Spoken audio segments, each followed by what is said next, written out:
የእግዚአብሔር አምላካችን ስም የተባረከ ይሁን። እዚህ ጋር እንደምታዩት ርዕሴ ብዙዎች አንዳች በጎ ነገር ማን ያሳየናል ይላል። አዲሱ መደበኛ ትርጉም ነው ማነበው። ቁጥር 6 እንደዚህ ይላል፣ ብዙዎች አንዳች በጎ ነገር ማን ያሳየናል ይላሉ። ቀጥሎ ደግሞ እግዚአብሔር ሆይ የፊትህን ብርሃን በእኛ ላይ አብራ ይላል። ያኛው ታወቀ ይላል፣ የኛው ግን እንደ ጸሎት ነው። አብራ የፊትህን ብርሃን በእኛ ላይ አብራ እያለ ይናገራል። ከዚህ ክፍል ያያችሁት በጣም አጭር ቁጥሮች ናቸው። ቁጥር 8 ድረስ ነው ያነበብኩት። ሁላቸውም አልሄድባቸውም። እቺ ርዕስ ብቻ ነች ከእናንተ ጋር የምነጋገረው፣ በዚህች ርዕስ ብቻ። ብዙዎች አንዳች በጎ ነገር ማን ያሳየናል ይላሉ የሚለውን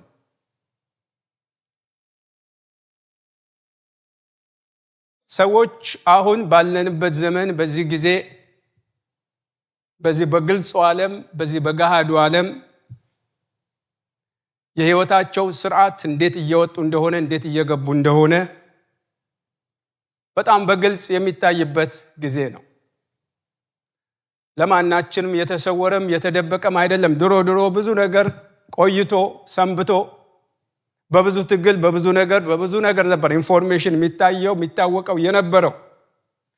ሌላው ቢቀር ምናልባት ሁለት ነገር ወይ ሬዲዮ ወይ ቲቪ ያለው ቲቪ ሬዲዮ ያለው ሬዲዮ ገጠር ድረስ እኛ አንድ ፊሊፕስ የሚባል ሬዲዮ ነበረ። እንዲህ ጀርባውን እየመታ ነው ልክ እንትን እንድምትመቱ አልሰራም ይላል። የሆነ ቦታ ተወስዱታላችሁ ይጎረጎራል ምን ይላል። እንደዛ ነበረ ምን ሰማ ነበረው። ሬዲዮ ደግሞ ሁሉም ቤት የለም፣ አንድ ቤት ነው ያለው። ያ ቤት ምናልባት እንጨት ፍለጡ ካሉን እንፈልጣለን ሬዲዮ ለመስማት፣ ሳር አጭዱ ካሉን እናጭዳለን። ማንሰራው ስራ የለም። ለጎረቤት ሄዳችሁ እናንተም ቲቪ እንደምታዩት ማለት ነው። እና አንዳንድ ነገሮች ለብዙ ሰው ሩቅ ነበሩ፣ በጣም ሩቅ ነበሩ። ብዙ ነገሮች የሆነ ነገር ለማድረግ መሄድ ነበረባችሁ። እዚህ ሀገር በጣም ይገርመኛል። ቢል ለመጻፍ አቤት እንዴት ይሰለቸኝ እንደነበር።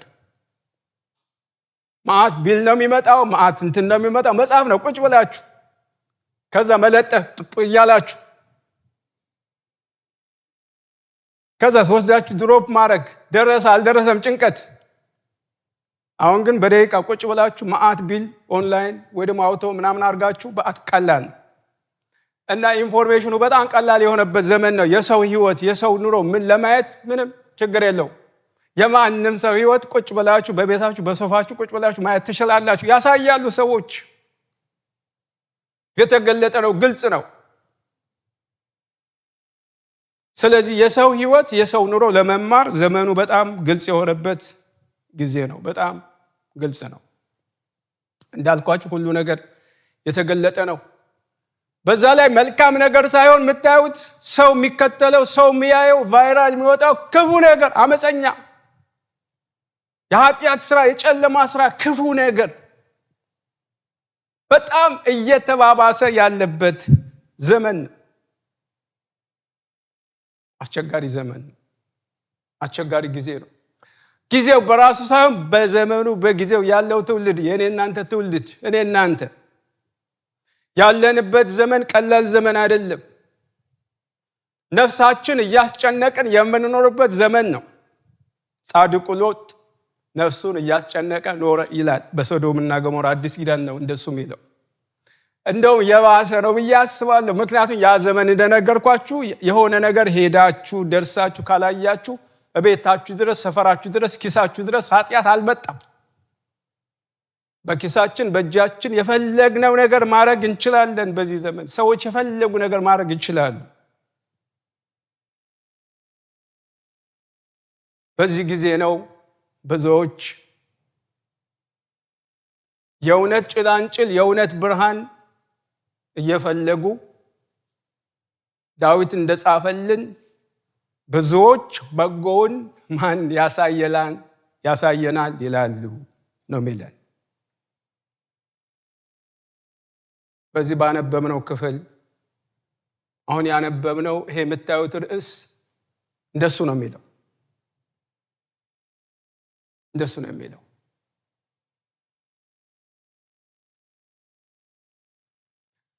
ባለፈ ሳምንት 2 ሳምንት ወንድማችን እዚህ እንዳስተማረው ሁሉ ራስ ወዳድ ሆነዋል እንዳለን ሁሉ ራስ ወዳድ በሆነበት ዘመን አጠገብ የወደቀበት ባይታይበት ዘመን አጠገብ የተጎዳው ባይታይበት ዘመን ግን ብዙዎች በጎን ማን ያሳየን ይላል።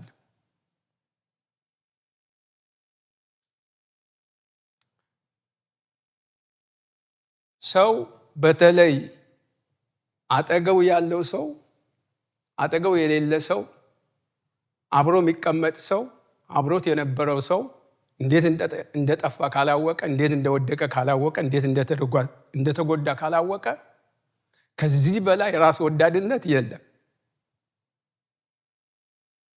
አስከፊው ችግሩ ብዙዎች አንዳች በጎ ነገር ማን ያሳየን ይላሉ፣ የሚያሳይ ሰው የለም።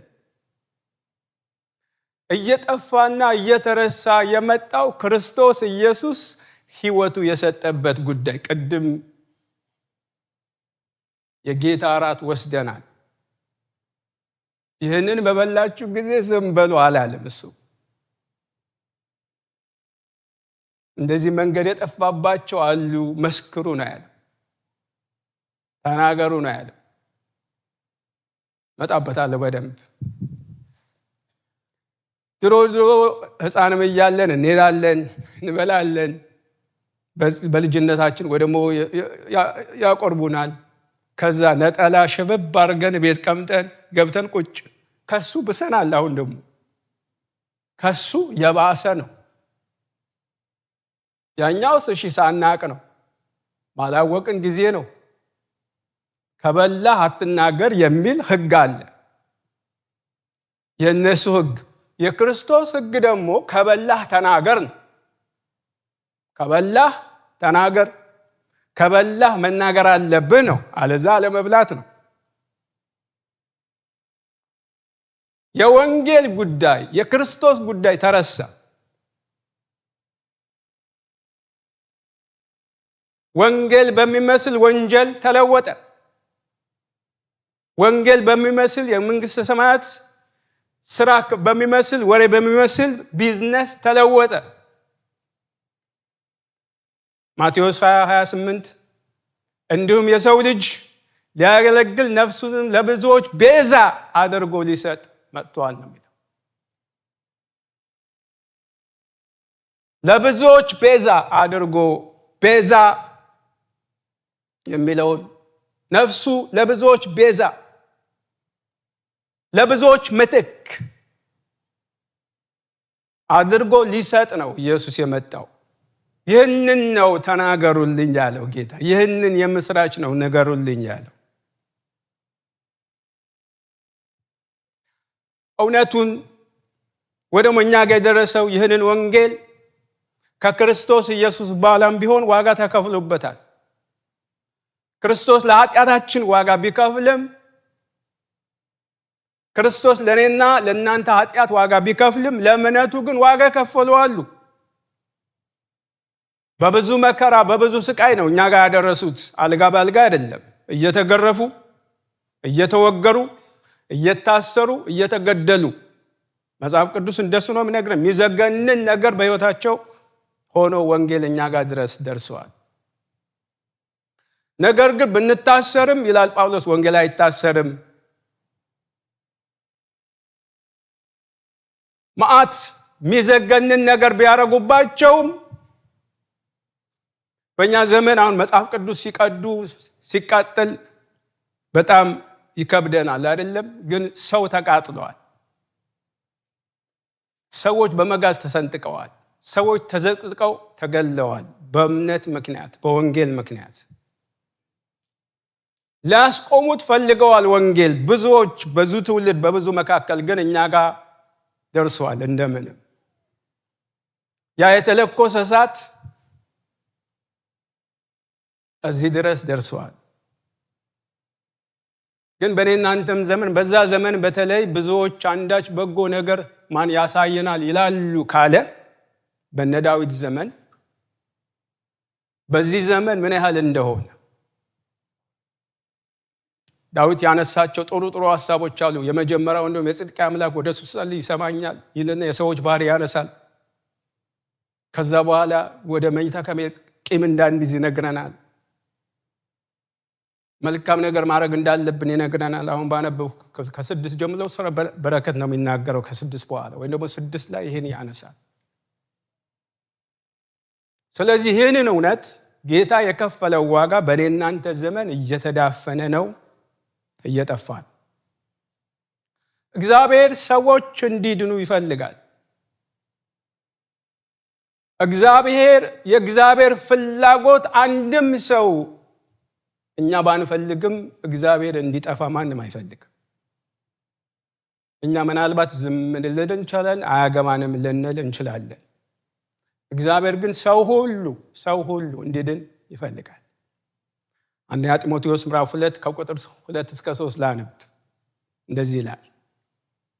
አንደኛ ጢሞቴዎስ ምዕራፍ 2 ከቁጥር 2 እስከ 3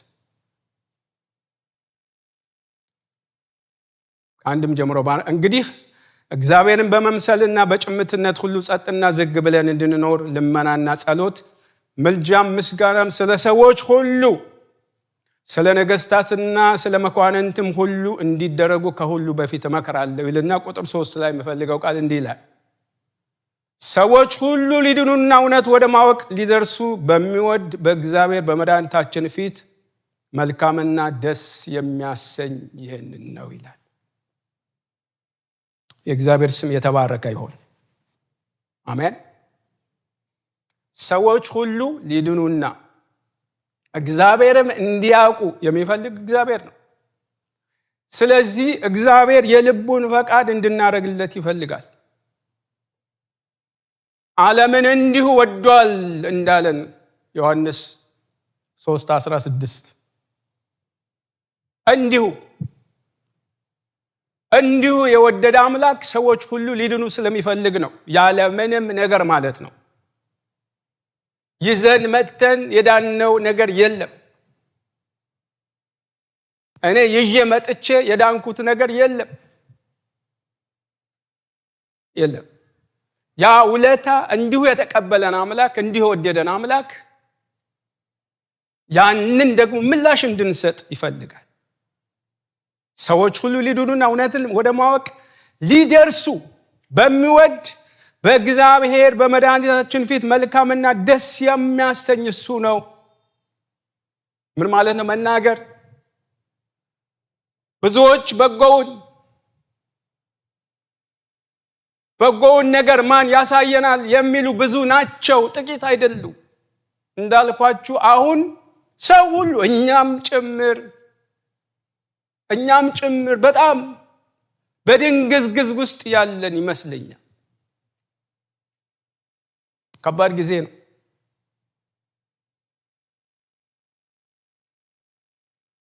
በጎውን ማን ይናገር ታዲያ? መንገዱ በዚህ ነው፣ አቅጣጫ በዚህ ነው ማን ይበል? አንዳንዴ ተጠፋላችሁ መንገድ ላይ፣ በተለይ ጂፒኤስ ባልነበረበት ጊዜ መንገድ በጣም ከባድ ነበር። አሁን ጂፒኤስ ተጀምሮ ምናምን ከኢትዮጵያን የመጣችሁ ሰዎች እኛ ያለፍንበት ላይገባችሁ ይችላል። እና ከባድ ነበር። አንዳንድ ሰዎች አላቅም ቢሉ ጥሩ ነው። በዚህ ይሏቸው፣ ግን የለም። በተለይ የኛ ሀበሻ አላቅም አይልም። የዚህ ሀገር ነጮቹ ናቸው ያላወቁት ነገር አይናገሩም። ግን ሌላው ግን አላቅም አይላችሁ ያልሆነ አቅጣጫ። በጎውን ግን ማን ያሳየን ሲሉ ትክክለኛው መንገድ፣ እውነተኛው ነገር፣ የሚያስፈልገውን ነገር፣ ሰው የሚጠቅመውን ነገር። ቅድም ስለ ሆሊስቲክ እዚህ ጋር ሲነገር ሰምታችኋል። አንዳንድ ነገሮች እንደዚህ ማድረግ የሚፈልጉ ሰዎች አሉ። ሰው መርዳት ማገዝ የሚፈልጉ ሰዎች አሉ። ከዛ ነገር ማን ያገናኝ ነው፣ ማን ያምጣ፣ ማን መንገድ ይሁን። ማን አቅጣጫ ይስጥ?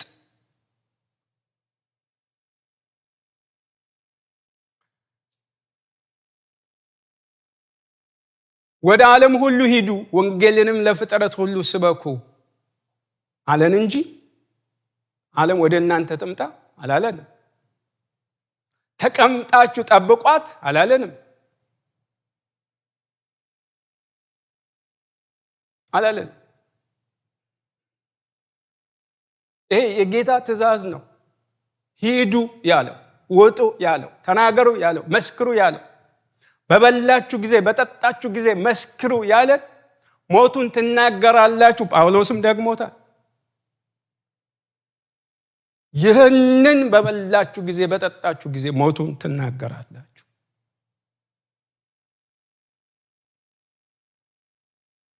ወገኖቼ የዳኑት ናቸው በጎን ለማሳየት የሚጠበቁት። እግዚአብሔር ቢፈልግ ቅዱስ ገብርኤል እንኳን ቀስቅሶ በአንድ ቀን ማዳረስ ይችላል።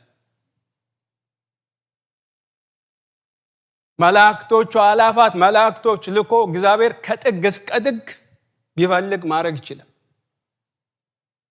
ግን በቦታ የምንወሰነው፣ በስፍራ የምንወሰነው፣ ትራንስፖርት የሚያስፈልገን የነ ጳውሎስን አገልግሎት ተመልከቱ። በእግራቸው በቦት ወይም ደግሞ በጀልባ በመከራ በስቃይ ነው ወንጌል የሰበኩት። ስለዚህ እግዚአብሔር እኛን ይጠብቃል ማለት ነው። እኔ እናንተ ይጠብቃል ማለት ነው። እኔ እናንተን ነው የምንጠበቀው። ምክንያቱም መልእክተኞች ናችሁ ይላል መጽሐፍ ቅዱስ። አምባሳደሮች ናችሁ ይላል መጽሐፍ ቅዱስ። ሁለተኛ ቆሮንቶስ 15 ከ17 እስከ 20 ላነበው ቶሎ ብዬ እንደዚህ ይላል። ስለዚህ ማንም በክርስቶስ ቢሆን አዲስ ፍጥረት ነው። አዲስ ፍጥረት የሆነውስ ምን ይጠበቅበታል? አሮጌው ነገር አልፏልና እነሆ ሁሉ አዲስ ሆኗል። ቁጥር 18 ነገር ግን የሆነው ሁሉ በክርስቶስ ከራሱ ካስታረቀን የማስታረቅ አገልግሎት ከሰጠን ከእግዚአብሔር ነው። ቁጥር 19 እግዚአብሔር በክርስቶስ ሆኖ ዓለሙን ከራሱ ጋር ያስታርቅ ነበርና በደላቸውን አይቆጥርባቸውም ነበር። በእኛም የማስታረቅ ቃል አኖረ ካለ በኋላ ቁጥር 20 እንግዲህ እግዚአብሔር በእኛ እንደሚማልድ ስለ ክርስቶስ መልእክተኞች ነን፣ ከእግዚአብሔር ጋር ታረቁ ብለን ስለ ክርስቶስ እንለምናለን ይላል። እግዚአብሔር ይርዳን ወገኖቼ። እስቲ በደንብ አሜን በሉ።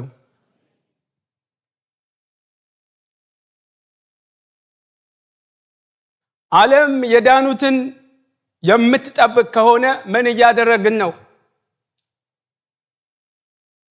ምን እያደረግን? ያልዳነ ቤተሰብ የለህም ወይ? የለሽም ወይ? የለኝም ወይ? ጓደኛ ጎረቤት የለንም ወይ? የለህም ወይ? ወንጌል ከቅርበት ስለሚጀመር እኛ የነው ብርሃን ማየት የለባቸውም ወይ? ቅድም ባነበብኩት ክፍል ብዙዎች አንዳች በጎ ነገር ማን ያሳየናል ይላሉ ካለ በኋላ እግዚአብሔር ሆይ የፊትህን ብርሃን በእኛ ላይ አብራ ይላል። የእግዚአብሔር ስም ብሩክ ይሁን። ጌታስ ምንድን ነው ያለው? እስከ ዓለም ፍጻሜ ድረስ እኔ ከእናንተ ጋር ነኝ። መንፈስ ቅዱስ ከእናንተ ጋር ይሰራል። የምትናገሩትን አትጨነቁ፣ አትቸገሩ።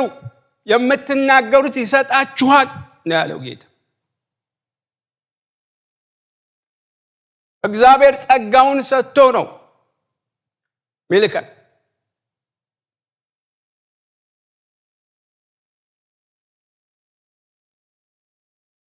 እኛን ነው የምትጠብቀው አለ። የእግዚአብሔር ልጆች መገለጥ ዓለም ትጠባበቃለች። መጽሐፍ ቅዱስ እንደሱ ነው የሚለው። ፍጥረት የእግዚአብሔር ልጆች መገለጥን ትጠብቃለች ይላል፣ ይጠብቃል ይላል።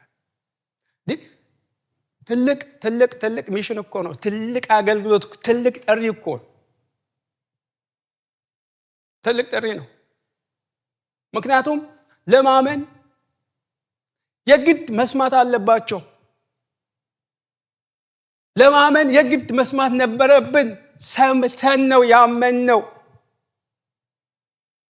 እኔ እናንተ ሰምተን ነው ያመንነው፣ ሰምተን ነው ህይወታችን የተለወጠው። ሮሜ 10:13-15 እንደዚህ ይላል፣ የጌታን ስም የሚጠራ ሁሉ ይድናልና።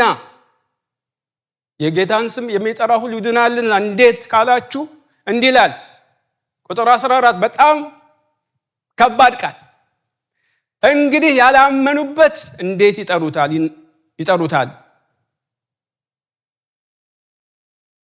እንዴት አድርገው ይጠሩታል? ባልሰሙትስ እንዴት ያምናሉ? ያለ ሰባኪስ ያለ መስካሪስ እንዴት ይሰማሉ? 3 ጊዜ እንዴት የሚል ቃል አለ። እንዴት የሚል ቃል አለ። እንግዲህ ያላመኑበትን እንዴት አድርገው ይጠሩታል?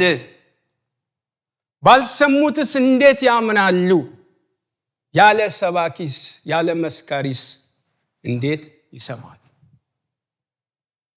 ለሚመሰክሩ ሰዎች ደግሞ ቁጥር 15 እንዲህ ይላቸዋል፣ መልካሙን የምስራች የሚያወሩ እግሮቻቸው እንዴት ያማሩ ናቸው ተብሎ እንደተጻፈ ካልተላኩ እንዴት ይሰብካሉ? የዳነ ሰው የተላከ ነው። ባይ ዲፎልት የዳነ ሰው የተላከ ነው። አጠገቡ ላለው ለጎረቤቱ የተላከ ነው። ለቤተሰቡ የተላከ ነው። ለስራ ቦታው የተላከ ነው። የተላከ ነው። የተላከ ነው። እግዚአብሔር በክርስቶስ ሆኖ ዓለምን ከራሱ ጋር ያስታርቅ ነበረ። ቅድም 2 ቆሮንቶስ 5 ያነበብኩትን እሱ ነው። ከዛስ አምባሳደሮች መልእክተኞች አደረገን ነው የሚለው።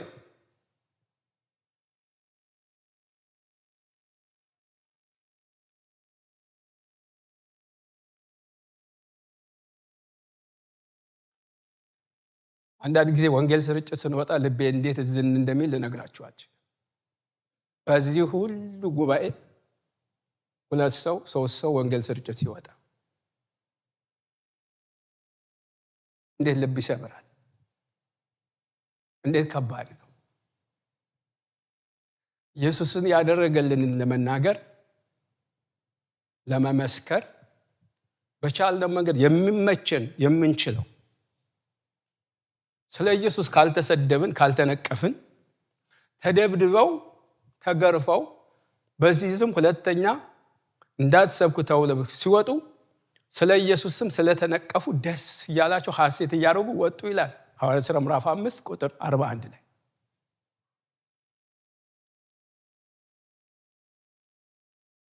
ያሳዝናል።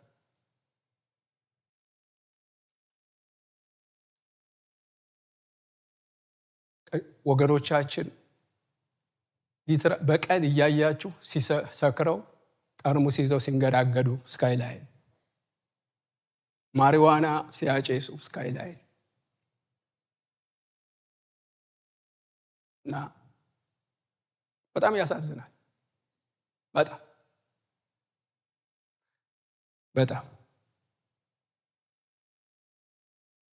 በዚህ አጋጣሚ ካልወጣችሁ በጸሎት አግዙ። በጸሎት ወልድ ማስታወቂያ ማንናገረው የሚገርማችሁ ብዙ ጊዜ እንደዚህ እንናገራለን፣ ሰው አይመጣም። አሁን እንደው ከቻላችሁ የፊታችን ቅዳሜ እንደዚህ እንወጣለን፣ ኑ እንመስክር።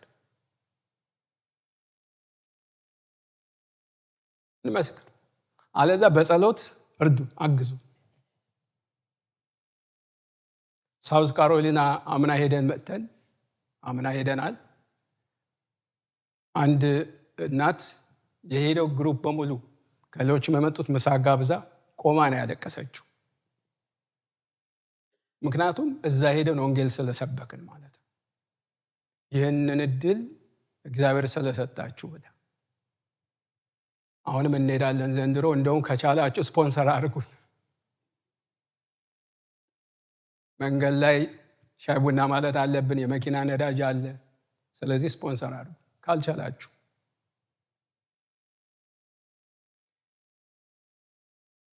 ሐዋርያ ጳውሎስ ዕዳ አለብኝ ይላል። ዕዳ አለብኝ። ዕዳ የማይፈራ ሰው ከኛ መካከል ያለ አይመስለኝም።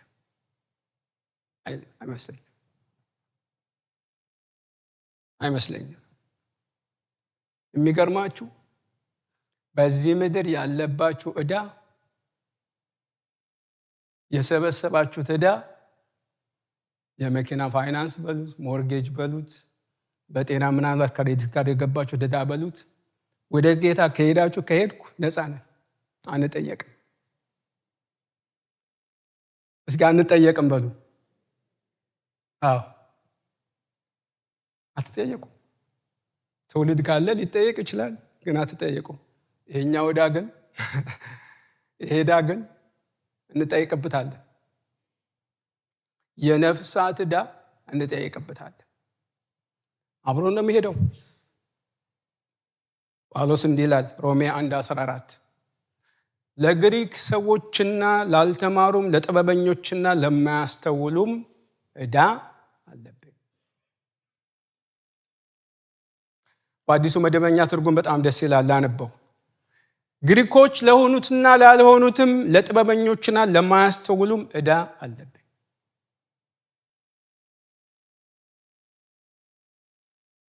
ፈላስፋ በሉት፣ ጥበበኛ በሉት፣ የተማረ በሉት፣ ያልተማረ በሉት ወንጌል የማያስፈልገው የለም እያለን ነው። እነዚህ ትንሽ አለ አይደል በፍልስፍናውም በእውቀቱም ግሪኩ በቃ ይሄ እንዴት ነው ምናምን ብለው የሚፈላሰፉ ናቸው። የፍልስፍና ሰዎች ናቸው። ባይሁድ ደግሞ በቃ እንትን አለ አይደለም የሆነ ምልክት ምናምን ነገር የሚፈልጉ ናቸው። ከነሱ ጀምሮ ነው። ለነሱ እንኳን ዕዳ አለብኝ።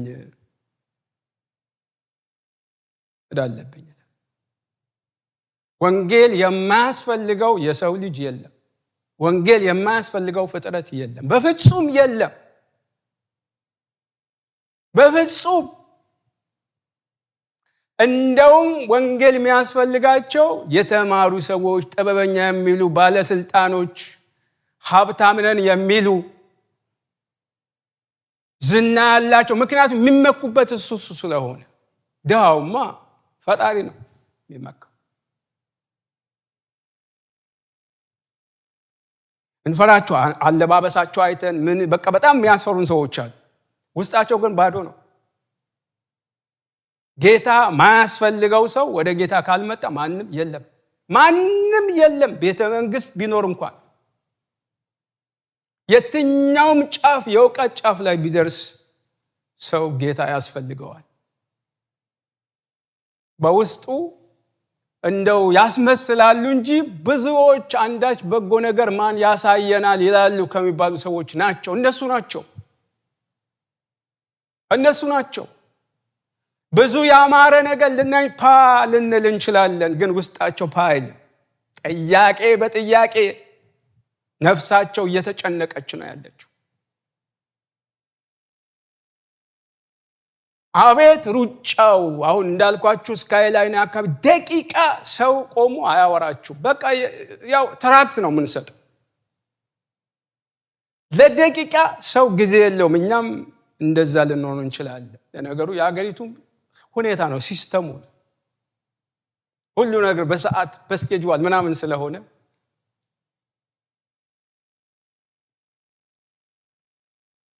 ዕዳ አለብኝ። ይህንን ማወቅ፣ ይህንን መረዳት፣ ምን ማድረግ እንዳለብን፣ እንዴት መኖር፣ መመላለስ፣ መውጣት መግባት እንዳለብን ያስገነዝበናል። ግን የሚመለከተን አይመስለንም። ዕዳ ያለብን አይመስለንም። ተጠያቂዎች የምንሆን አይመስለንም።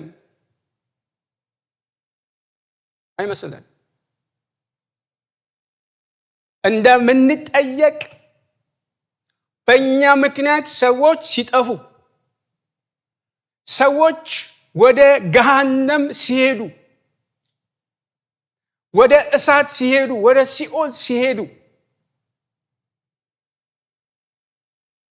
ዕዳ እንደሌለብን ምንረዳ ከሆነ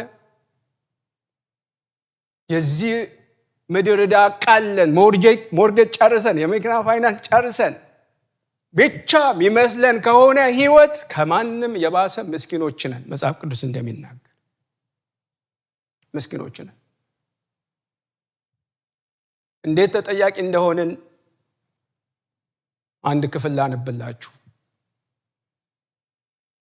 እንዴት ተጠያቂ እንደሆንን፣ እንዴት ሲሪየስ እንደሆነ ሕዝቅኤል ምዕራፍ 3 ከ16 እስከ 19 እናነብ።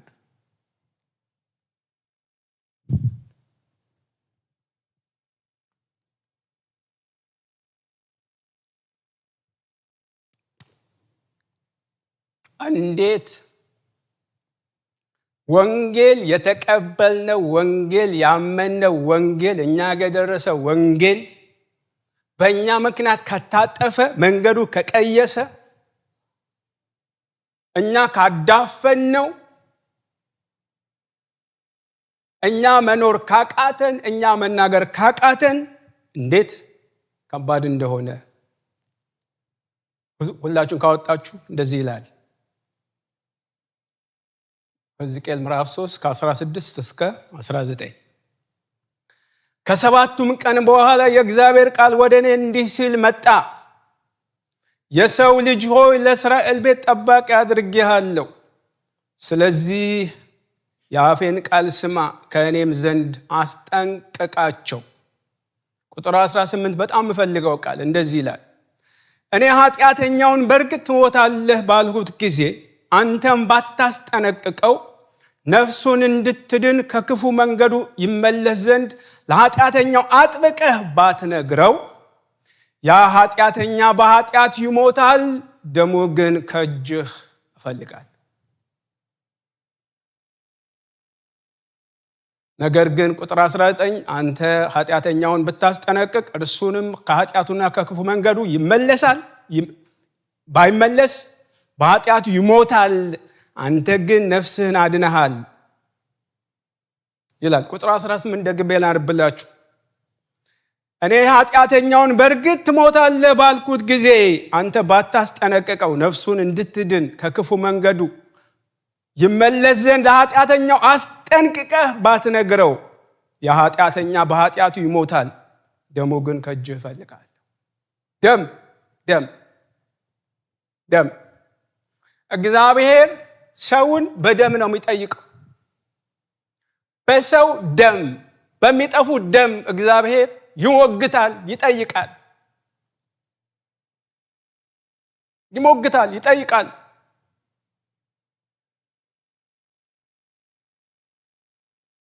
ይጠይቃል። ባታስጠነቅቀው፣ ባትነግረው፣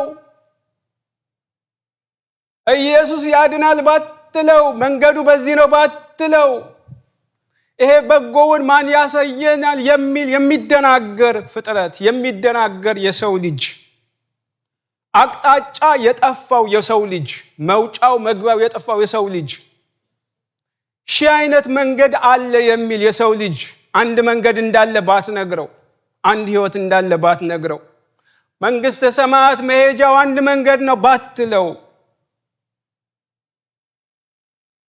አሁን ብሉይ ኪዳን ስለሆነ አንዳንድ ሰው አይመለከተንም ሊል ይችላል። ያነበብኩት ብሉይ ኪዳን ስለሆነ ግን ኃጢአተኛው ነው የሚለው። ኃጢአተኛው ሰው እስራኤል የጠራሁት ለዚህ ነው፣ ለመናገር ነው፣ ብርሃን ለመሆን ነው። ለዚህ ነው እግዚአብሔር ሆይ የፊትህን ብርሃን በላያችን ላይ አብራ ብሎ የለመነው። ያስፈልገናል። ምን ፈራ እንኖራለን፣ ምን ሰጋ እንኖራለን። ስንናገር ምን ይሉናል? እንደዚህ ይሉናል። ግን ተጠያቂ ከመሆን ተናግረን ቢሰድቡን ይሻላል። መሰደብ ክብር ነው፣ መነፈቅ ክብር ነው፣ ክብር ነው።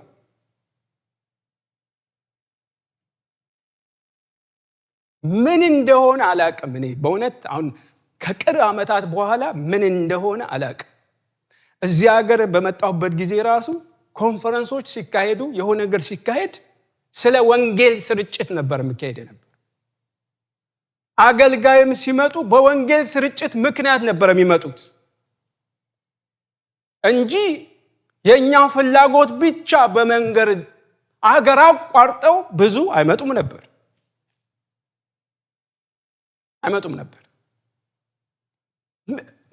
ምንድነው የተለወጠው ነው? እኛ ነን የተለወጥነው ወይስ ሁኔታውን የተለወጠው ወይስ ምንድነው?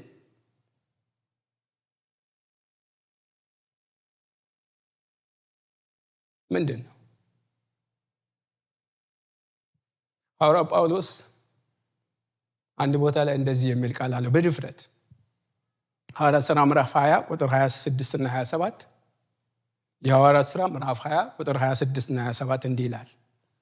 ስለዚህ እኔ ከሰው ሁሉ ደም ንጹሕ እንደሆንኩ ዛሬ በዚህ ቀን እመሰክርላችኋለሁ። የእግዚአብሔር ምክር ወይ ነው በአዲሱ መደበኛ ትርጉም የእግዚአብሔር ፈቃድ ሁሉ ነግሬያችኋለሁና ምንም አላስቀረሁባችሁም ይላል። አይገርምም? እንደዚህ የማለት ሞራል ይኖራል ወይ? እኛም አገልጋዮች ንጹሕ ነኝ ለማለት እንደዚህ አይነት ሞራል መናገር እንችላለን ወይ?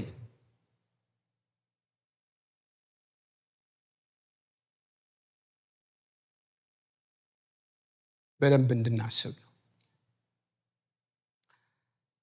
ወደ ሞት የሚነዱትን ታደግ፣ ሊታረዱ የተወሰኑትን አድን ይላል ምሳሌ 24:11 ወዴት? ወደ ሞት የሚነዱትን ታደግ፣ ሊታረዱ ወደ ቄራ እንደሚወሰዱ በሬዎች፣ ጊደሮች፣ ላሞች፣ በጎች፣ ፍየሎች ተመርጠው እኮ ነው። ተመርጠው እኔ እግዚአብሔር እኮ ረድቶን ነው እኔና እናንተ ለመታረድ ተመርጠን መጀመሪያ የተዘጋጀን ነበር። ከኃጢአተኛ ሁሉ ዋነኛ ኃጢአተኛ ያለው ጳውሎስ አይገርማችሁ? ፊት ይወስዱት ነበር፣ ይጋፈጥ ነበር። የሆነ ቦታ ላይ እኮ በቃ የሆነ ነገር ይሆን ነበር፣ ግን ጌታ ቀደመ፣ ስሙ ይባረክ። እኛም ልክ እንደሱ ነው ቀድሞ የያዘ።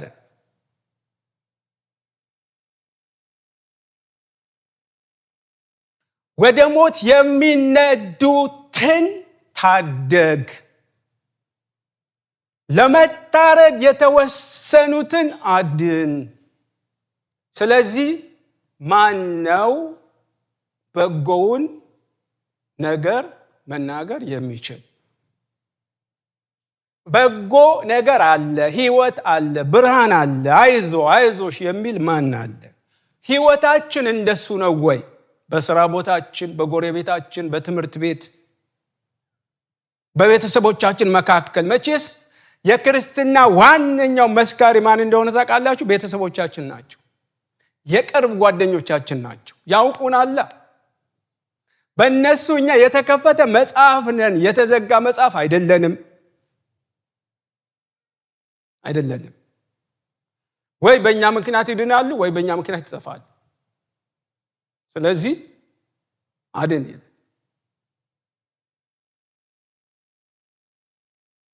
ወደ ቄራ የሚወሰድ በሬ እንዳይታረድ እኔ ከተከፈለበት ገንዘብ እጥፍ ከፍዬ ብመልሰው ሰዎቹ እምቢ የሚሉ አይመስለኝም።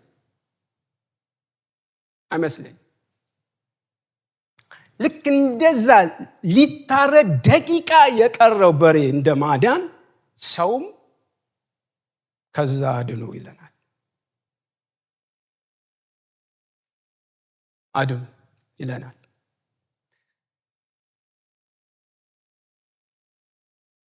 ጌታ እያለን ያለው ዝም ብላችሁ እናንተው በእናንተው እኛው በእኛው እየተሟሟቅን ምትቀጥሉ ከሆነ ታፍራላችሁ። በፊቴ ስትቆሙ እዳችሁ ግልጽ ይሆናል። ታፍራላችሁ፣ አላውቃችሁም ነው የሚለው። ስለዚህ አሁኑኑ እንድናስብ ነው። 99ን ትንቶ አንዱን ፍለጋ 99ኙ መድኃኒት አያስፈልጋቸውም፣ ጻድቃን ናቸው። አሁን የሚገርመው መድኃኒቱ የሚያልቀው 99ኙ ጋር ነው፣ እኛ ጋር ነው። እኛም መድኃኒቱ ለ99ኙ እንሰጣለን። 99ኙ መድኃኒቱ ይወስዳሉ፣ የሚያስፈልጋቸው አሉ። ግን ማን ይድረስላቸው? ማን መድኃኒቱ እነሱ ጋር ይውሰድ? ስልጠና ለኛ ነው የሚሰጠው። እንዴት እንኑር፣ እንዴት እናገኝ፣ 7 የምናምን የፋይናንሻል ምናምን እንትኖች ብሬክ ስሩ 10 ምናምን 20 ምናምን እየተባለ መጽሐፍ ምናምን መጨረሻ ወገኖቼ ብቻዋን በላች ብቻዋን ሞተች እንዳይሆን እንደሱ የሚባል አባባል አለ። ብቻዋን በላች ብቻዋን ሞተች። ስለዚህ ተጠያቂ ነን። ዕዳ አለብን፣ ዕዳ አለብን፣ ዕዳ አለብን። ምን ልትሰሙ መጣችሁ አለ ጌታ ኢየሱስ ክርስቶስ አንድ ጊዜ። አንዳንዴ ምን ልንሰማ እንሄዳለን፣ ምን ልንሰማ እንመጣለን።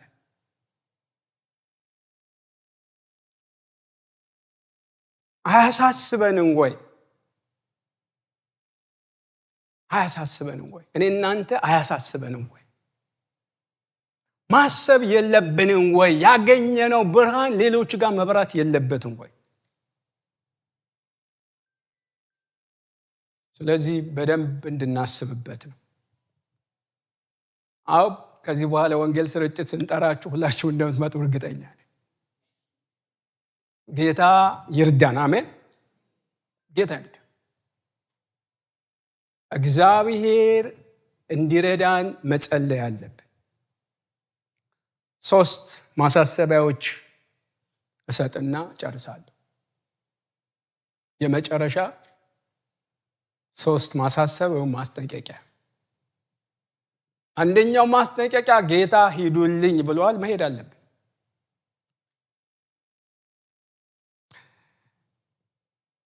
ማርቆስ 16:15 ወይም ደግሞ ማቴዎስ 28:19-20 እንዲህም አላቸው፣ ወደ ዓለም ሁሉ ሂዱ፣ ወንጌልንም ለፍጥረት ሁሉ ምን አድርጉ? ስበኩ። ጌታ ምን አለ?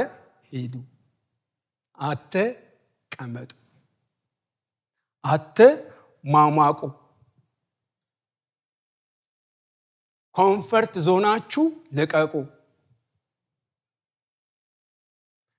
የዳነው እንደዛ ነው። ሰዎች ነግረውን ነው። እኔ ያንን ዘመን እግዚአብሔር በእውነት በዛ ዘመን የነበሩ አገልጋዮች እግዚአብሔር አብዝቶ ይባርካቸው።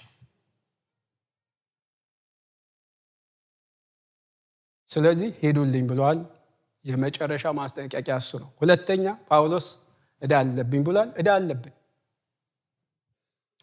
ለግሪክ ሰዎችና ላልተማሩ ለጥበበኞችና ጥበብ ለሌላቸው ዕዳ አለብኝ።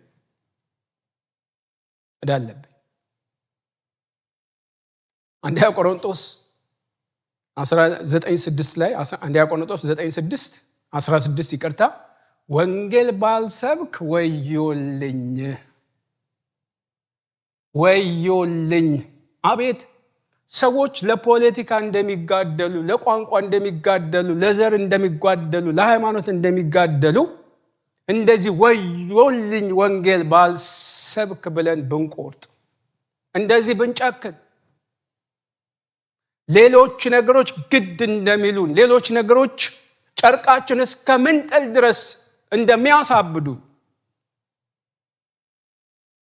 ስለዚህ ዕዳ እንዳለብን ማወቅ አለብን። 3ኛ ለሚጠፉት ተጠያቂ ነን። ቅድም ሕዝቅኤል 3:18 ያነበብኩት ላነበው፣ እኔ ኃጢአተኛውን በእርግጥ ትሞታለህ ባልኩት ጊዜ አንተም ባታስጠነቅቀው ነፍሱን እንድትድን ከክፉ መንገዱ ይመለስ ዘንድ ለኃጢአተኛው አስጠንቅቀህ ባትነግረው የኃጢአተኛ በኃጢአቱ ይሞታል፣ ደሙን ግን ከእጅህ እፈልጋለሁ።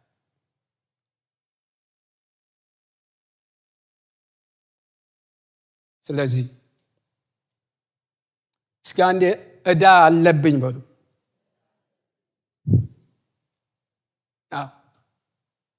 ይሄኛው ዕዳ ክሊር ነው የሚባለው ሰማይ ነው። ነፃ ነህ የሚባለው ሰማይ ነው። መላእክቶች አይደለም የሚሏችሁ፣ ሰዎች አይደለም የሚላችሁ፣ ጌታ ራሱ አንተማ ብሩክ የተባረክ ነህ፣ ወደ ተዘጋጀልህ ክብር ግባ፣ የአባቴን ትእዛዝ የኔ ትእዛዝ ፈጽመሃል፣ ያልከውን አድርገሃል ብሎ የሚመሰክርልን እሱ። እግዚአብሔር እንደዚህ እንድናረግ ይርዳል። እስቲ አሜን በሉ በደንብ።